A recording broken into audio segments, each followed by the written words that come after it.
يا صباح الخير أو مساء الخير حسب التوقيت اللي بتشوفوني فيه. ما تيجي نعمل كوردون بلو سهل جدا ومظبوط قوي وطعمه أحلى كتير من بره. بس قبل ما نشوف الوصفة، ولو أول مرة بتشوفيني ما تنسيش تشتركي في القناة. 4 قطع صدور فراخ هقطعهم مكعبات، طبعا بعد ما غسلتهم كويس جدا ونقعتهم في محلول النقع. هسيب لكم لينك وصفة المحلول في صندوق الوصف. هفرم الصدور مع معلقة صغيرة من الثوم البودر والبصل البودر والفلفل الأسمر والبابريكا والملح. هبدأ بقى أفرمهم فرمة حلوة كده، فرم ناعم جدا.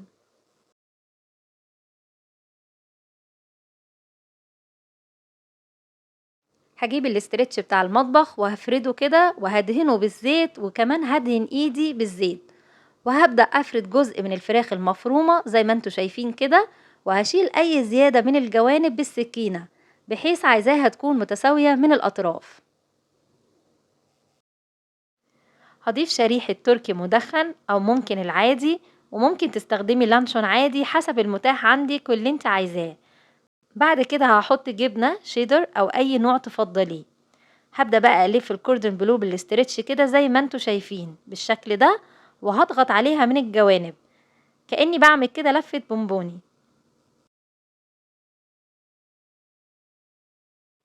وهعمل واحدة كمان عشان تشوفوا الطريقة مرة تانية. الكوردون بلو بالفراخ المفرومة طعم تاني رهيب، وبالنسبة لي أضمن كتير في السوى عن استخدام الصدور الصحيحة زي ما هي.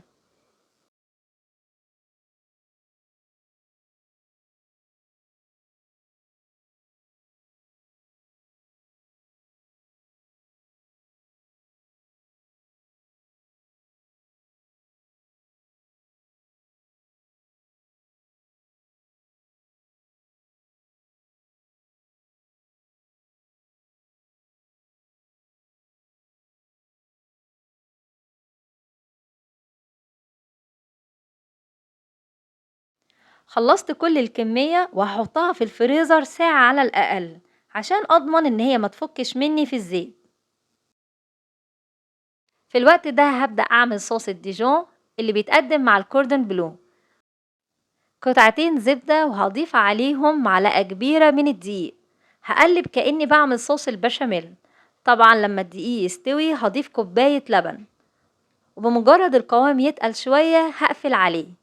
وهضيف رشة ملح ورشة فلفل أبيض أو أسمر، ومعلقة كبيرة من المستردة.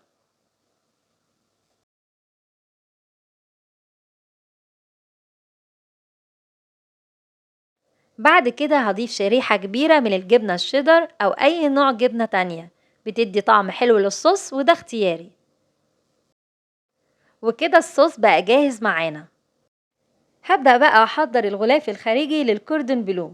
هجهز طبق فيه بقسماط ناعم عليه رشة ملح وفلفل وبابريكا وكركم،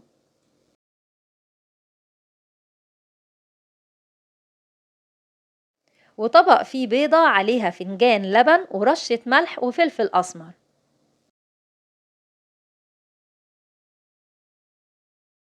وهحضر طبق تاني فيه دقيق، وهطلع الكوردون بلو من الفريزر وهغلفه بالدقيق للبيض للبقسماط.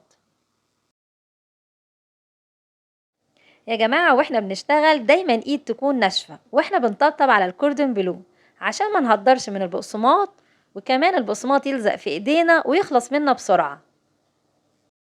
بعد ما اخلص كل الكمية هرجعهم تاني للفريزر لمدة نص ساعة عشان اضمن ثبات الغلاف الخارجي للكوردون بلو.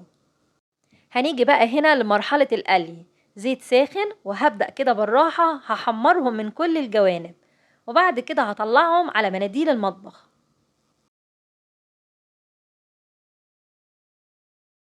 الله على الجمال بجد، ريحة تحفة والكوردون بلو أكتر من رائع، والفراخ مستوية جدا من جوه، وكمان الجبنة بتبظ.